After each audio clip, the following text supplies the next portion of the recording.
All right, so here we are at our final day together, and welcome to you and welcome to all of you that are downloading. And let me set up today's chart.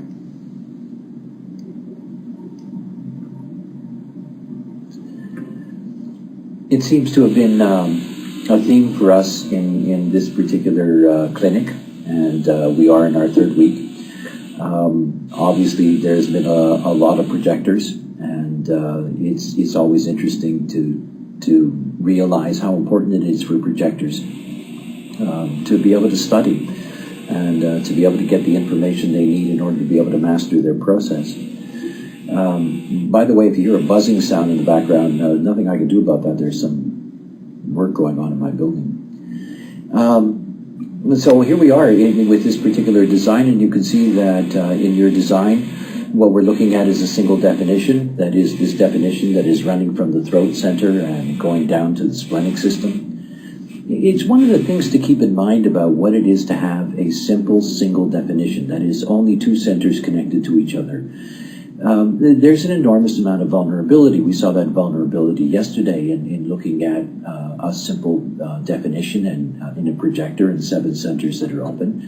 And whenever you're dealing with so many centers that are open, and at the same time you're dealing with somebody that has a defined splenic system, then you know that the protection of their aura is one of the most important things in their lives. And for you, this is one of the most important things that you have to understand. You were given a very powerful defense system in order to be able to defend yourself, in order to be able to protect yourself, and in order to be able to protect your aura. It is something that we don't often think about in terms of the projector, because I think that a lot of negative is applied to the projector in the way in which their aura operates. That is, this focused and penetrating aura. And most of the concentration in understanding projectors is geared to that. That is just seeing this, the way in which the way in which your particular aura can penetrate into the other. But what isn't really understood is how vulnerable that leaves the projector. It's not like being a manifester or being a reflector, the manifester with the repelling aura, the reflector with their Teflon aura. It's not about the generator that's designed to take in the auras of others with their enveloping aura. The projector is very focused, their aura is very focused on the other, which means that those areas of vulnerability in their design become even more vulnerable in that sense because there is no protection. I mean, in a sense, all projectors enter into relationships, enter into any connection with the other, in a sense, very naked, very open to conditioning. Now, obviously, it's part of your design in that sense to take in the necessary conditioning. All projectors have to deal with that. The potential to manifest, the potential to generate is something that becomes essentially important.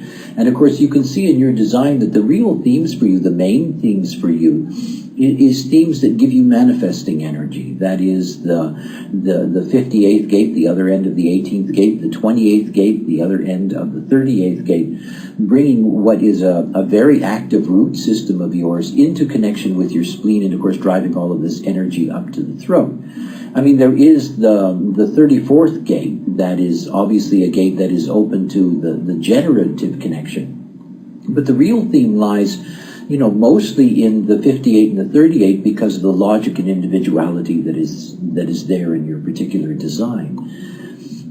It says something so important about the nature of, how aware projectors have to be in taking in the energy of the other. They literally have to be more aware of that than any other type. It is the thing that makes a difference in their life. If you take the wrong fuel into your system, then the system isn't going to work correctly. If you take the wrong forces into your life isn't going to work correctly.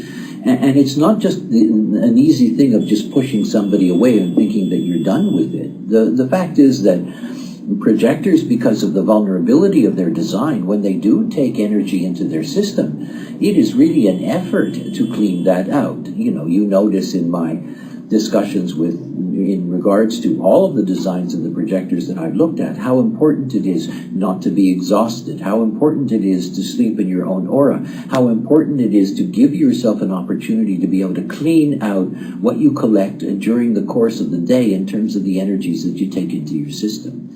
But most of all, it comes to discernment. I mean, discernment is really the major theme that is there in design. No conditioning is more powerful than the conditioning that you take in from the other. And here in your definition, the only definition you have is collective.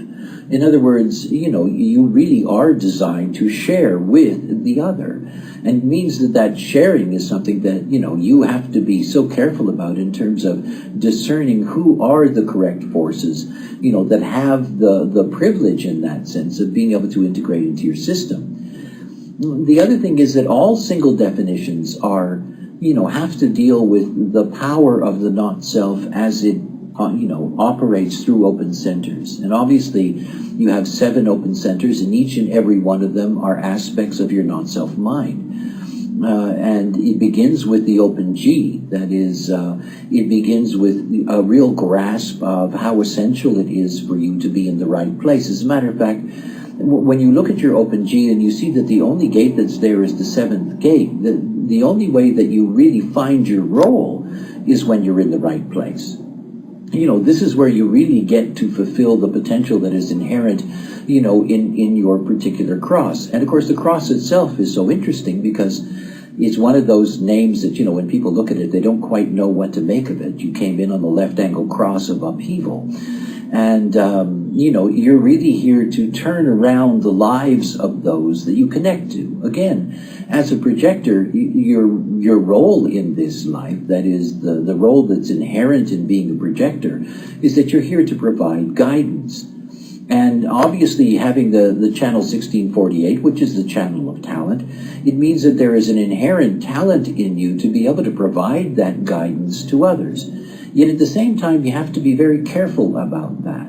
One of the most important things for you to appreciate is how special it is for you to be one-on-one with the other human being. And this is something that goes to the very core of what it is to be a projector. But it's even more so in terms of your design. If you take a look at your throat center, your throat center is indicative of your power to be able to communicate. And there's these 4 gates that are operating out of the throat center. Only one that's conscious, obviously, the 16th gate.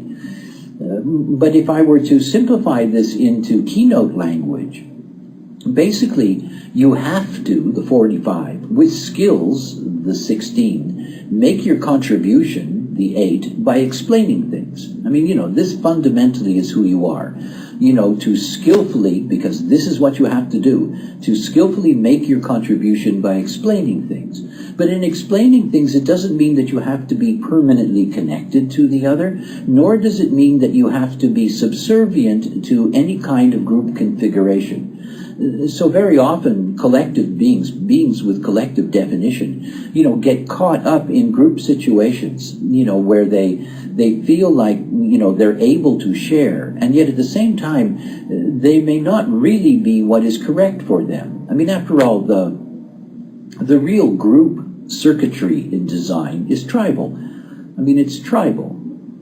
The collective is mostly about sharing with the other. And in looking at these gates in the throat, particularly in looking at the 8 and the 23, the 8th gate that you have is the design Venus, and obviously has a great deal to do with your relationship, your values, your mores in relationship to the other.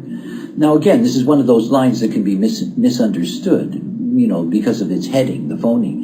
It's about the acceptance of style and not the substance of communal action. In other words, there's ability inherent in you to be able to deal with the communal environment, but it's not really the thing for you. Yes, you have that perfected and rarely detected superficial intimacy. In other words, you really have a gift in that sense of, making the other and making in that group situation, the communal situation, that sense that you're really there and you're really committed to the process and whatever the case may be. But it's not what is natural for you. And again, whenever you're in those kinds of situations, whenever you're in those communal situations, that it's much more important for you to pull people aside In other words, rather than get drawn into whatever the communal process happens to be, it's much more important for you, given that you're a projector, given that projectors work best one-on-one, take advantage of the style that you can bring, yet bring the substance to the actual connection that you can make with those individuals. The other thing is the 23rd gate, because the 23rd gate speaks so strongly about the nature of how powerful your immune system is and what it's there for you. This is a line of self-defense, and it's the need to abandon tolerance when survival is threatened. The principle of preservation at its most acute, which is really a classic description of this kind of configuration, what is necessary for you. In other words, you're not here to be conditioned. As a matter of fact, conditioning for you is an enormous threat to your talent. And again, it speaks so much about the nature of your splenic system. You can see so clearly that, your spleen is something that is very, very active. There is a lot of double activations that are there. It's strongly activated. And obviously the splenic system is something that creates dilemmas. Whenever you meet somebody who has a very strong spleen, they have a potential of making other people feel good. I mean, that is the nature of the splenic system. It is the feel good, the laundry, whatever. When you think about all the people that have undefined spleens, they spend their lives looking for a defined spleen. They're desperate for that sense of security and comfort and protection and all of those things that come from it. It's why the not-self strategy of the open spleen is holding on to things. They hold on to that spleen because this is something that is their security blanket. And of course, when you look at what it's like for you as a projector, you have to see that you end up with beings in your life that end up getting attracted to you and end up desperately needing to hold on to that spleen of yours. And of course, all of that leads to dilemmas. That is, it leads to dilemmas as it does for every projector, when you end up with forces in your life that are just simply not correct for you. It goes back to the basics. I mean, it always goes back to the basics. It's the most beautiful thing about human design is that fundamentally it's simple. Mechanics are fundamentally simple. It is about protecting yourself. And it's about understanding something about the nature of the spontaneity that rules your life. I talk often and have talked often in this clinic about, the nature of surrender, what it really means to surrender. And in your particular case, the quality of surrender is really something that is, in essence, very profound. You're here to surrender to the now. To the now. You actually have no other way of working. It is ironic in a sense because you have a logical definition. And the logical definition, everything having to do with logical circuitry has to do with patterns and the way patterns get projected into the future. And yet at the same time, because you're so deeply splenic, think about the way the spleen works. Somebody comes up to you and they invite you, whatever, out to lunch or to do something or whatever the case may be. In that moment, and only in that moment, is what your spleen will deal with. It isn't going to deal with the future of that relationship. It isn't going to look at what may happen down the road. It's only going to react in that moment to what's there in the moment. And in the moment, it may say no. And in saying no, there's nothing to be derived from that or extrapolated out of that. For example, somebody, invites you to go out to lunch and, you hear yourself say no. It's immediate. It goes racing up to the throat. You hear yourself in the moment say no. Now, it doesn't mean that those are people that you always say no to. It doesn't mean that at all. As a matter of fact, that very same person can ask you an hour later, and the answer could very easily be yes. Oh, what it is to be splenic. I've been dealing with this now for the 23 years that I've been aware of my design. I'm a splenic being. I have splenic authority. And it's fascinating about the spleen. And one of the most fascinating things about the spleen is that it cannot be understood by the mind. You know, to be splenic in a way is an opportunity to really be able to more easily, in a sense, bypass the power of the mind if one trusts it. Because the mind can't help you. There's no way that the mind can actually understand why the spleen says yes or no at any given moment. It cannot.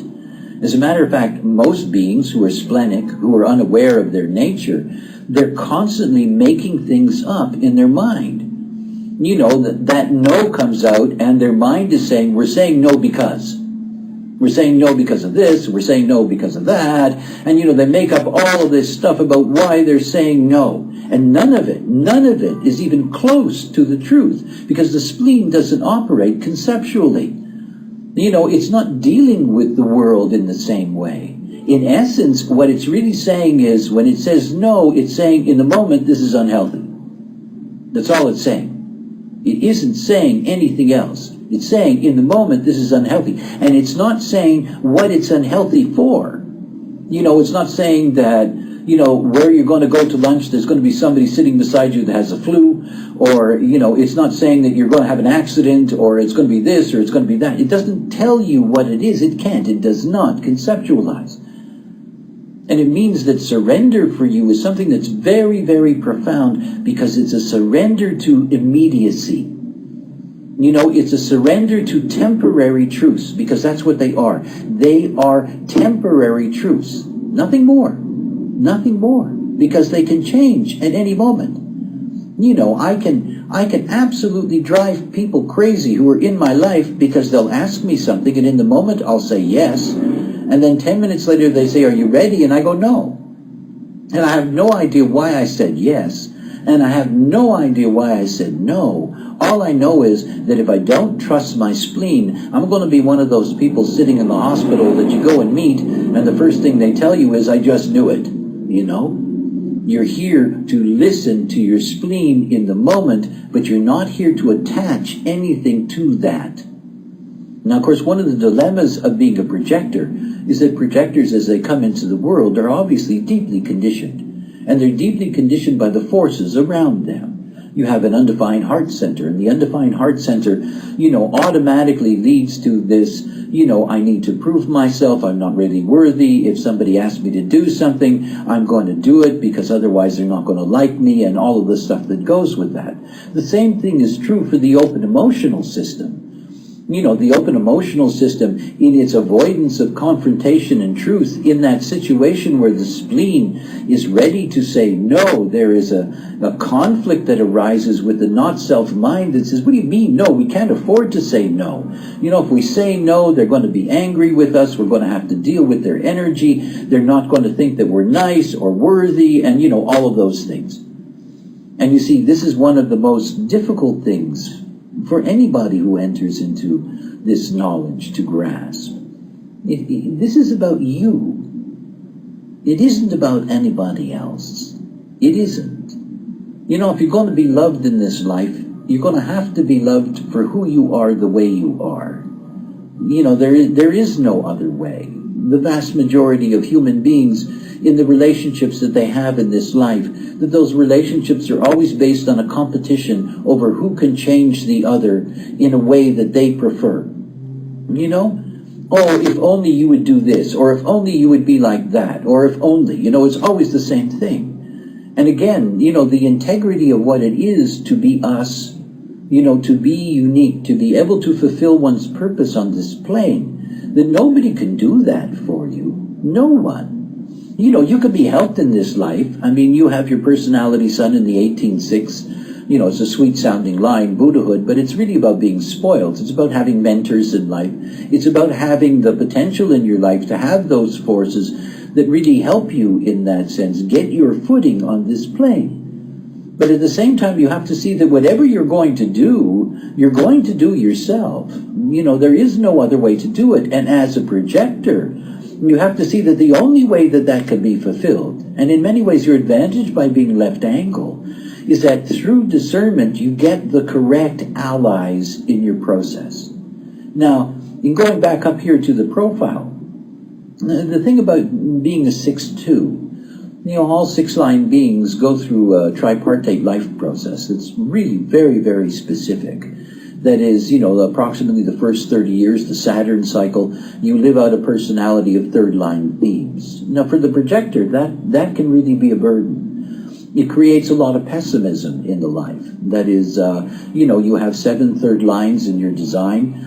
It's very easy for you, based on the first 30 years of your life, to really have a sense that, what could be isn't going to be, that the very best isn't possible, and all the things that come out of the inherent pessimism that's possible out of a 3rd-line life.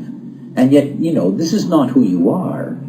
I mean, you're on the roof stage, and being on the roof stage is when the 6th-line being finds their optimism. This is the other side of the pessimism, optimism polarity.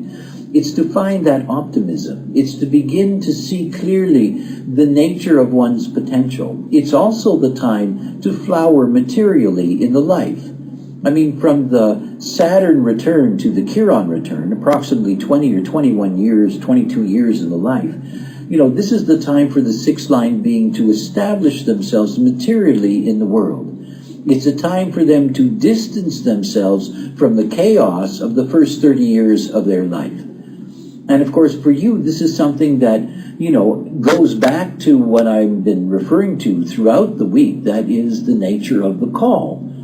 To be called in this sense to the right struggle, to be called to, the right provocation, to be called to what is, correct for you.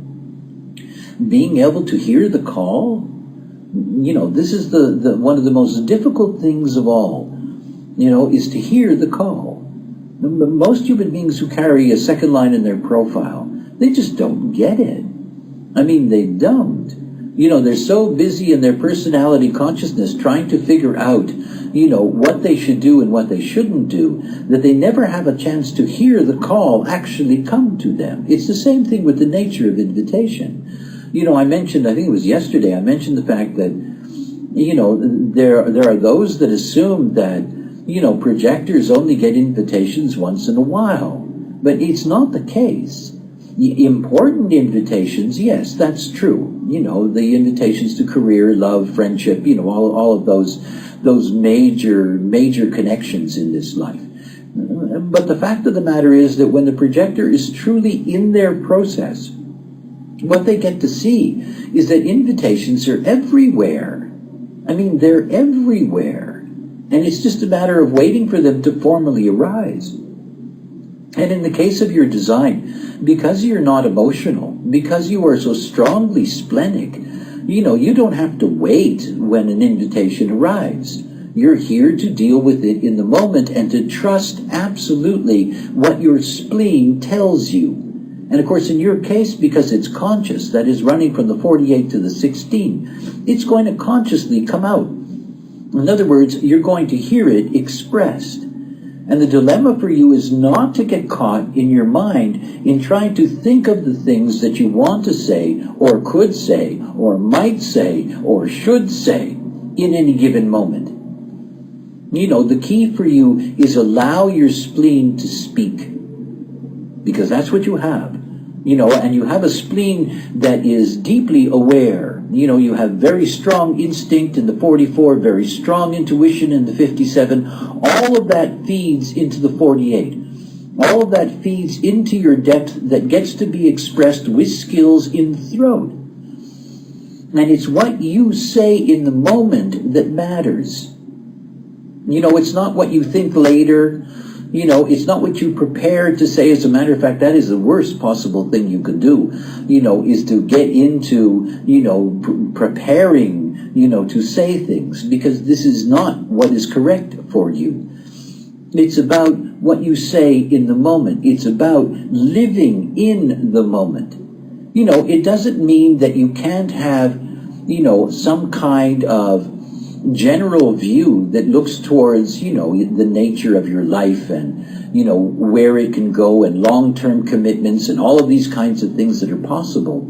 And yet, no matter what the plan seems to be, The plan is never the thing, because the only thing that really exists, is what is correct for you in that moment and what you say in that moment. Regardless who offers you the invitation, if in the moment you hear yourself without interference say yes or no, that's what it's about. It isn't about anything else, and it's not about trying to figure out why. You'll know later. It's that one of those great lines from the Matrix films, which I'm really a fan of. There's this wonderful line where and the Oracle says to Neo that it's not about knowing what's going to happen. It's already going to happen. It's about figuring out why it happened afterwards. And this is really the thing about being so splenic and being so existential in that sense. You don't have to figure out why the spleen says yes or no. You will eventually get to see why that yes or no. And that's part of the beauty of discovering yourself and discovering how powerful this spleen is in protecting you. Remember, what you are given is always an indication of what you're going to meet. Each and every one of you, think about that in relationship to your design. What you're given is what you're going to meet. If you're given a very powerful splenic system, you're going to have to protect yourself. This is just going to be a key for you. And it doesn't say anything other than, the way to protect yourself is to trust fully in your spleen guiding you in any given moment. Now, one of the real conditioning elements for you is both in the sacral and in the root. Because of the nature of your root center, where you have all of these activations, that is, you have 5 different gates, got, double activation there in the 42, one of the things about that is that you get over-energized the moment that anybody hooks up your root. And of course, this is something that can be very debilitating in terms of exhausting you. The other side of that open root is always feeling that you're under pressure. That is the pressure to get things done, get them done quickly, and all that kind of stuff. But more important than that, I know children who have open roots with many activations. And I've seen it in one of my children, and a friend would come over when he was young, and, he'd be bouncing off the walls, because there's this incredible release of pent-up energy that is here. So you have to be careful about those situations where, you suddenly see yourself physically getting out of control. It's always a sign for you, being overactive, just roaring around. You have to be very, very clear. This is conditioning at work. Again, my warning to all projectors, to anybody who has an undefined sacral, how important it is not to get exhausted. The only people that are allowed to be exhausted are generators. They're designed for that. It's the way in which they clean out, their daily potential of energy. But the fact is, for every other type, exhaustion is something that is debilitating. It eventually impacts both the body and the psychology. So be very careful about, flying around on energy. The other thing is what happens when your sacral is activated. The 29th gate is the gate of commitment. And of course, everything about the nature of commitment, is that 29th gate is a gate of saying yes. Generators are always going to pull a yes out of you. That this is what their energy can do for you. And again, it goes back to you having to trust what it is to be you. It's about being deeply aware that it's only through invitation and only when you hear yourself in the moment that anything can be correct for you. Anything. It doesn't matter what it is. And this is something that is so basic and so important for the integrity of what your process is. After all, the beauty of being a 6-line profile is that you're given a very special role in this life. That is the role of the role model, to be truly an example for others. And to really grasp what that means, it's the difference between the 5th line and the 6th line. The 5th line is about telling people things. It's a line of universalization. It's a line that, tells people what the problem is. The sixth line isn't like that at all. And this is where we're really moving in our trajectory globally. That is, we're moving towards the role model, where rather than, being the heretic and hammering at people, that the role model simply lives their example. And it is that example that has its impact over others. It's your example that is there to have impact over others. And it is the example of a being who is living purely, existentially, in the now, relying on your splenic system. Relying on a capacity inherent in you that with depth and with skill, that you know how to navigate on this plane, moment by moment by moment. Trust your spleen.